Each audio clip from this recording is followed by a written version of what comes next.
Siempre se dice que las mujeres son más sensibles que los hombres, que son más lloronas, más escandalosas, etc. Pero todo les afecta sin importar si el tema que las entristece tiene relación con un familiar cercano, alguien conocido, un amigo o hasta con su ídolo de la juventud.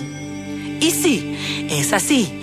Basta con ver cómo reaccionaron en Estados Unidos cuando falleció el cantante Michael Jackson.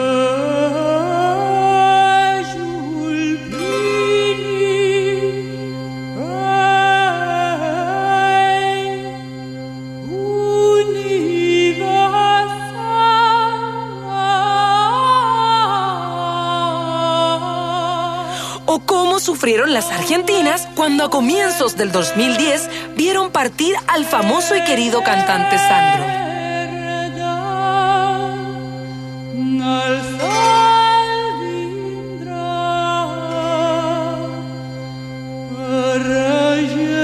¿Se han dado cuenta que quienes participan mayormente en estos actos públicos para dar el último adiós a sus ídolos son principalmente las mujeres?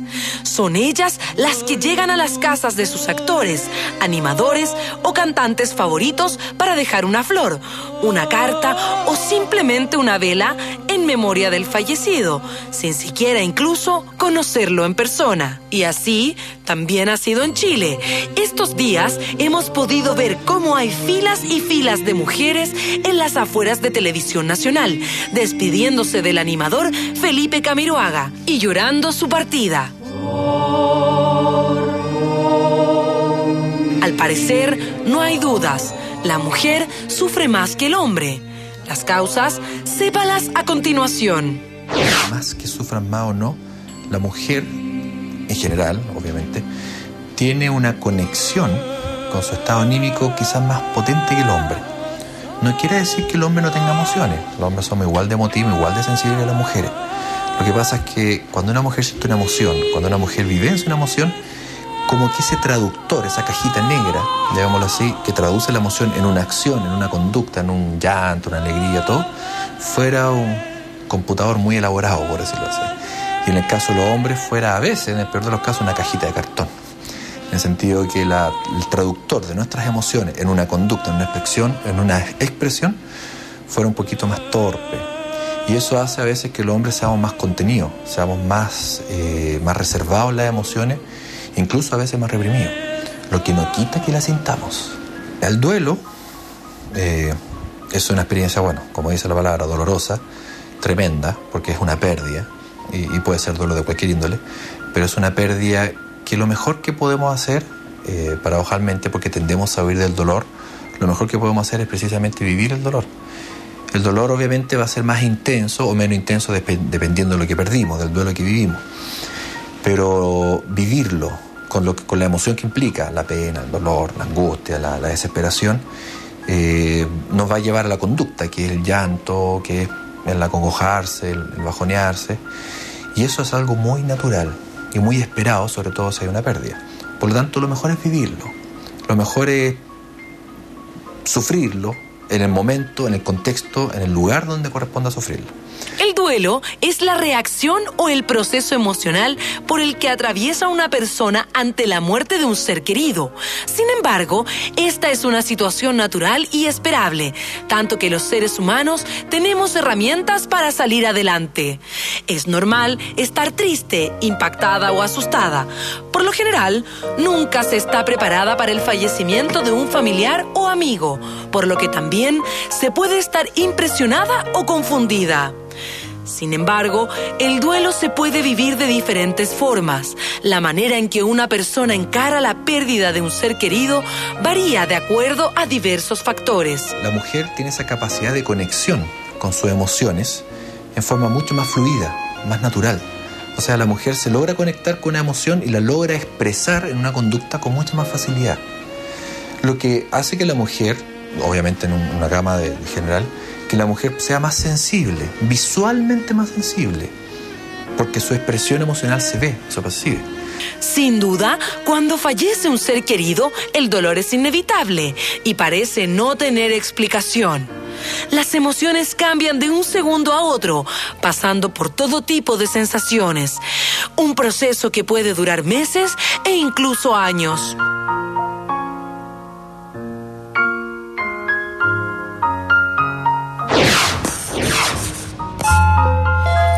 Bueno, aquí estamos de vuelta entonces, Josefina. Queríamos conversar contigo para que nos cuentes si esto tiene que ver con el género, o sea, con el hecho de que somos mujeres y eso nos predispone de alguna forma para, yo qué sé, llorar más, expresar más, vincularnos de una forma más entregada, o si es un tema de educación, por aquello de que a los niños se les enseña que los hombrecitos no lloran, de que los hombrecitos no andan chillando por ahí. ¿Con qué tiene más que ver?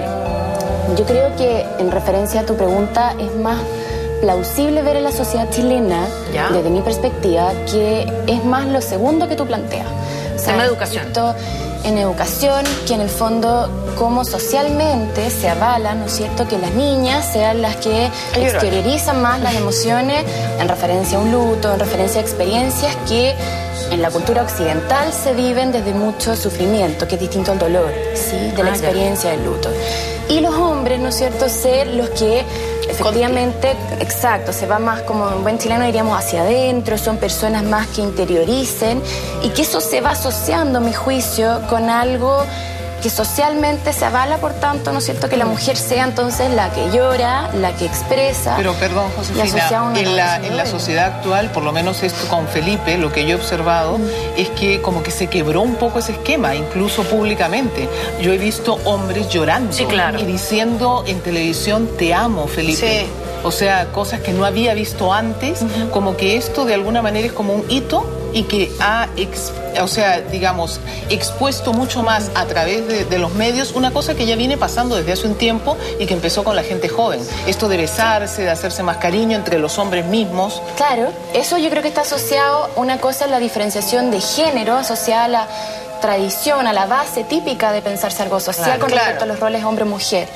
Pero el luto en sí, y como se vive justamente en esta cultura y en muchas occidentales sobre todo, insisto, la distinción oriental-occidental, a mi juicio, se va a notar algo que es como un duelo nacional, hay una identificación, ya sea de hombre o de mujer, para vivir ese duelo.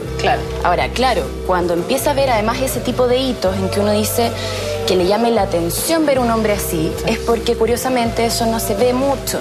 Entonces ya llama la atención la distinción que habría ahí de diferenciación, de ver cómo si el hombre está asociado, en el fondo en esta cultura, como algo psicosocial, de que no llore tanto, de que sea el que menos expresa un duelo, sea justamente el que está llorando. Es como más terrible aún, entonces... Por eso nos llama la atención, porque es algo que no es común. Exacto. Forma parte de un hito. En cuanto a la sanación de esta pena, entre hombres y mujeres, en general siempre dicen, bote, mijita. Nosotros nos dicen, bote, bote, llore nomás. Si tiene que llorar, llore, súfrase el duelo, exprese lo que siente. No es mejor, no siempre va a ser mejor expresar lo que uno siente, sufrirla, llorarla, aguardársela. Al final la mujer queda mucho más sana y el hombre siempre va a quedar como con una penita no solucionada. Interna, permanente. Súper importante tu pregunta, porque creo que responde un poco, se asocia más bien a lo que tú comentabas antes. Tiene que ver, una cosa es distinguir lo que socialmente somos como chilenos, o sea, cómo la mujer va a expresar y se va a asociar a que eso es bueno o malo en la elaboración del llanto, la emoción, la pena. Y otra cosa es que, con respecto a tu pregunta, ¿qué corresponde a lo bueno o malo de la elaboración de un luto? Sí, creo que en eso no hay distinciones que se han hecho en bases que hemos categorizado un poquito, porque al final se tiende a patologizar entonces, ¿no es cierto?, el que no ha llorado mucho o el que no está dentro de ciertos cánones de categoría. ¿Sí? Y creo que cuando empieza a pasar eso, el otro hombre, además con un rol social, ¿no es cierto?, impregnado a nivel tradicional, de que no puede llorar, de que no expresa mucho. Entonces se empieza a ver como catalogar que está elaborando mal un duelo. Yo personalmente, desde mi perspectiva, creo que eso es prácticamente imposible. O sea, no hay nadie que en estricto fallece un cercano, un ser querido, y no lo viva de alguna u otra manera. Pero tú trabajas justamente en terapia de duelo. ¿Le das un tratamiento distinto cuando te toca enfrentar a una familiar, por ejemplo, a una esposa que ha perdido a al pilar de su vida, al hombre de la casa, cuando de repente te tienes que enfrentar con un hermano, con un padre, con un esposo que pierde a su mujer? ¿Es distinto el tratamiento que le das justamente porque hay una distinta reacción? Absolutamente. Ya. ¿Cuáles serían las características de los dos casos? No por género. No por género. ¿Es por personalidad? Es por rol. Es por formas de cómo se construye la elaboración, las significaciones que esa persona tiene asociadas a un duelo. Por ejemplo, entonces viene una hija que se le murió el padre y ha vivido toda la vida con el padre y el padre es fundamental en su vida y el padre la crió.